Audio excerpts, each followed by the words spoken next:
Hello everyone and welcome to this guide on Havoc MageTower. I'm Cream D and in this video I'm gonna go through the gear, the talents, the mechanics and the kill. I'm gonna start out by saying you are not going to need any cheese gear from old expansions like trinkets or gear with sockets. If you have it ready, sure, it can help as the Mage Tower is scaled down to 120 eye level, but by no means is it necessary. Now I did have a 4 set while completing this. If you don't have one, just using the catch-up catalyst you should be able to get at least a 2 set. I do think it's doable just using a 2 set. As I said, higher eye level means nothing in this Mage Tower challenge, so don't worry about that. I'm not sure if the sets even work, as I did not see myself having the damage buff from the 4 set, even though they are not grayed out in the equipment tab. This Mage Tower is a bit challenging and it might take you a few hours or more to get it done. I played with a few talent builds, but I ended up on these talents. This is basically the most single target damage without talenting momentum, as I wanted to use my fell rushes mostly for movement, and Glaive Tempest helps out a lot with leeching from the ice spikes. From these talents you want to swap out Consume Magic for more soul healing and Fellfire Haste for one more glaive bounce for phase 2.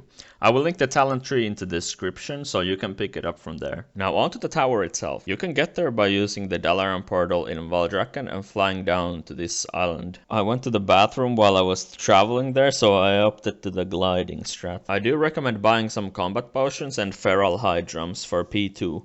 I used rank 2 elemental potions of power. You will also want some healing potions for the intermissions to fix mistakes. In the challenge you have to first beat down this Archmage guy to around 10% HP and then a big bad shadow comes out. The shadow is actually easier in my opinion, as it's basically just a DPS race. However, the Archmage actually has some mechanics and most of your progress is probably on him. The Archmage has two forms, the Frostbolt and Arcane Barrage form. In the Frostbolt form he will just shoot you with Frostbolt and teleport out on a timer, stunning you and leaving you in some ice. You want to double jump and glide or fell rush out of this as soon as possible, as it will deal a lot of damage to you. You can leech a lot of life from the ice spikes later on in the fight as well. Interrupting Frostbolt and moving the boss closer to the middle is a good idea, as it will leave you closer to the new location of the boss.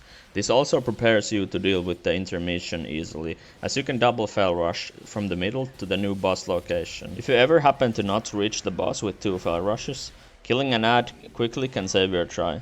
This phase is also where you want to use your health potions if you're close to dying. Also, if you are too slow, the boss will just one-shot you after some time. In the Arcane Barrage form, he will gain Shadow Barrage and draw power. In Shadow Barrage, you just have to dodge the balls. You can recover from hitting 1 ball, but 2 probably will kill you. Draw power is just a cast that you want to interrupt or CC as soon as possible, as the boss gains a permanent damage increase. Few stacks is manageable, but preferably you keep it at 0.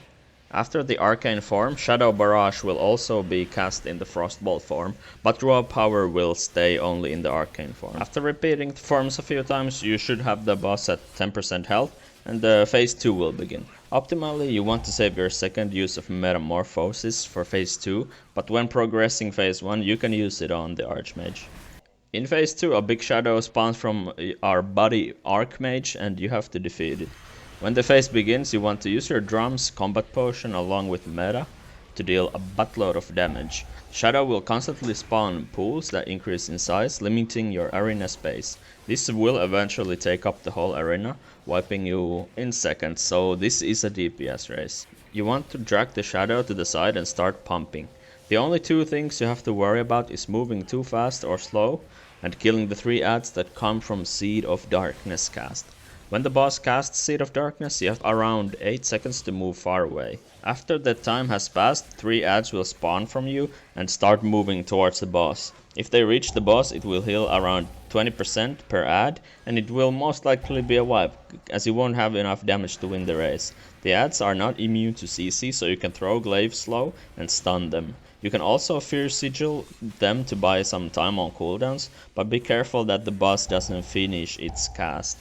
Once you lower the boss HP to 0, you will win the encounter and be satisfied that you endured this tough Mage Tower challenge. One big thing for utilizing Fell Rush and Vengeful Retreat for damage is that you cannot jump off the platform, so you can dash into the wall to avoid moving ahead too fast. And last little thing, you can swap talents between phase 1 and phase 2 into single target momentum, but I don't think that's necessary. So just keep trying and you will get it. Bye bye.